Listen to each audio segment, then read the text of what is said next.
Hey everybody, it's the Mad Master here. I'm doing a video today, and this is a video that I'm actually happy to do for once. Not that I'm not happy doing videos, but this is really great news. So last year, did a video about the Johnny Depp Amber Heard verdict and what I thought about it.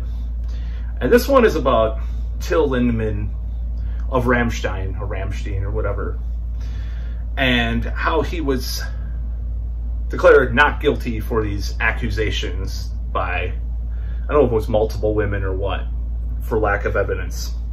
So before I go into my thoughts on this verdict, I'm just going to say this. So Germany, compared to the United States, it's not, it's not like Germany is some kind of like backwards country. What I'm saying is like, it's very much more in that woke direction probably than the United States. I mean, they could try to cancel Roger Waters, for Christ's sake. They're very much into, political correctness and, censorship to some extent and all this stuff. So let's keep that in mind before we go into this whole thing.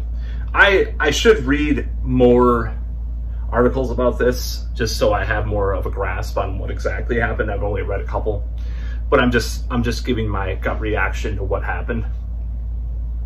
So what I'm saying is that Germany is not some kind of like backwards, like deep south city or town, little small town where like, yeah, she asked for it, in the trial or something like that. So let's just keep that in mind. Now, as far as what the original accusation was complete bullshit, because the woman said all this, like said something about the situation, then she backtracked on Twitter, and just, it didn't make a lot of sense. And then these women started to come out about these accusations. So to me, this is indicative. Well, it's kind of like with the members of what was that band? Decapitated. It's indicative of that there actually are more false accusations than people want to say there are, I think. I do believe that, regardless of what women's studies major might tell you. I'm not saying there's like a huge number, but it's definitely more than they say, or more than they try to downplay it. So this is what I think is going on with this. This is a great victory against Me Too witch hunts, the gender pendulum going way too far in the other direction. And I'm not saying it should go in the other direction either. I'm saying there should be a middle ground, but there is not, alas, there is not at this point. So that's kind of what happened in this situation where, yeah, Rammstein likes to have encounters with women backstage. My own music is never gonna have that kind of weight because I don't write about that kind of stuff usually, but Rammstein actually talks a lot about sex, trying to keep it. I don't care, they talk about sex, I'm just gonna say. They even have a song called, what is it called? I mean, not very familiar with them. See, what happened was I heard Rammstein was like, this is a Leibach ripoff, just like Marilyn Manson's an alien sex fiend thrill kill cult ripoff. When I first heard him, I mean. But there's probably some Rammstein I'm like now, there probably would be. But like, I'm just saying, my metal elitist in me just rejected them right away. So this is what I think is going on here. So women are jumping on this bandwagon at times to make, a name for themselves in some way, or money, or maybe they just believe, they believe a different interpretation of events, which that's the most dangerous part to me. If it's just for money, or if it's just for like whatever, revenge against someone that broke up with them, or someone that would, reject their advances or whatever. To me, that's more benign than the actual reinterpretation of events that they may have. That's more dangerous, because how do we define these things? Oh, she was a little drunk and kind of regretted it afterwards, but she still was enthusiastic in it, I can't tell you how many times that I've known people that, you know, men who have had sex, they were a little drunk. It's like, yeah, we shouldn't have done that. I've even had those experiences with like ex-girlfriends and stuff. I'm like, I'm not in the mood, you know. But does that make it the R word? You know, that's my whole point with this, you know, with these questions. So I don't think this wasn't the case in this situation necessarily, but this is like what Camille Paglia, problematic Camille Paglia used to like actually talk about a lot. So I think it's a victory, because I think people, I believe they're probably innocent.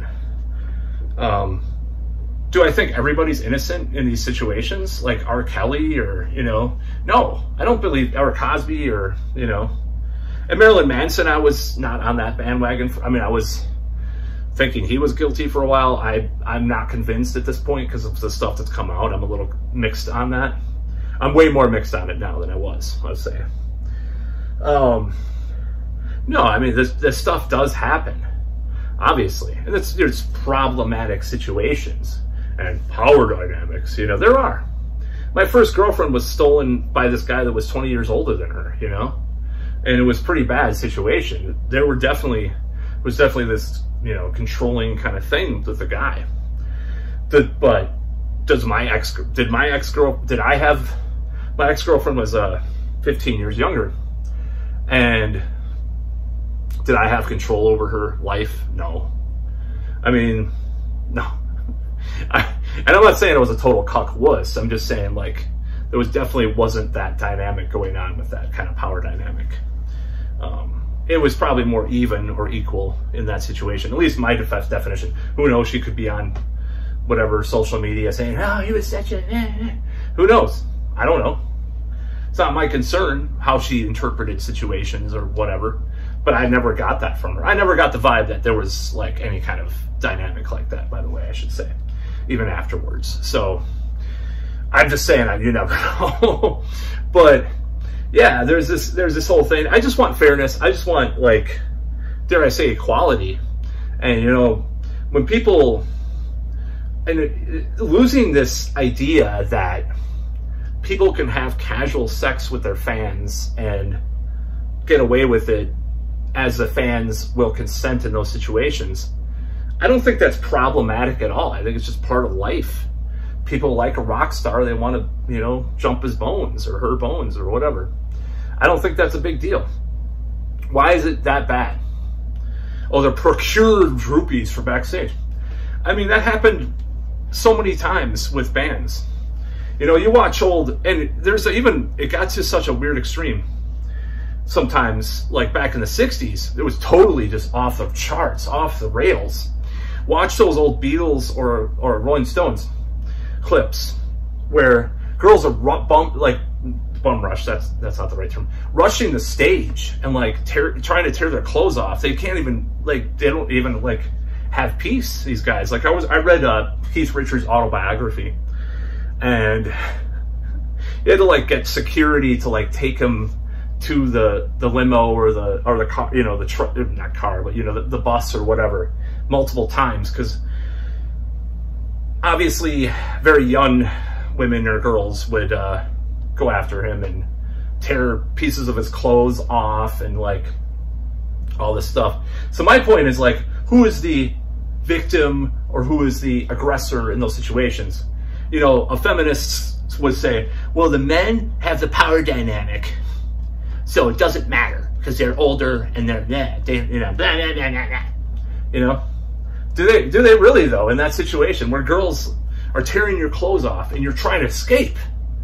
Maybe, yeah, obviously if there was like a certain age groupie or whatever. Bill Wyman did all those groupies, by the way, the ones that Keith Richards kind of threw aside, allegedly, you know. It wasn't probably not a good idea for him to do that. Obviously, he got in trouble later for his predilections, Roman Polanski style. Rightfully so, you know. But, like, it was, you know, who are you going to blame? Are you going to blame, like, you know, you're on tour. You have to play every night. I know from, you know, firsthand experience, it is actually a lot of work to do a show. It is. It's a lot of work to play an hour and a half set or 2 hours or whatever, and preparing for it and just everything. It's a lot of work. I can't imagine doing it every night and then you get lack of sleep on a bus or whatever. Well, you're going to be stressed out. You're going to want to relieve stress. And what is the best way? But, you know, when you're just going to be such a haze. You're not going to know everything that's going on all the time. It's like just this blur. So for them to say like there's this completely evil aggressors, this Rammstein guy is just such a terrible person for, you know, partaking in one of the oldest things in rock and roll. Fuck you. You just want to destroy that, you know? You want to destroy that. I mean, you know, like Colonel Kurtz, who I do actually like a lot of her content on YouTube. She said, remember when there were groupies? There was some meme like groupies. What are groupies? You know, or some, she shared some meme. I was laughing my ass off. And I don't think it's always good. You know, there's bad situations. Even that Aerosmith thing, you know, it's messed up. Or Ted Nugent, you know, it is messed up. Okay, I'll give it that. But to say, oh, you cannot do this, you cannot partake in this behavior. We're the sexual Puritans. We know what's best for women and men and whatever gender, you know, that is on Tumblr that you identify as. We know what's best.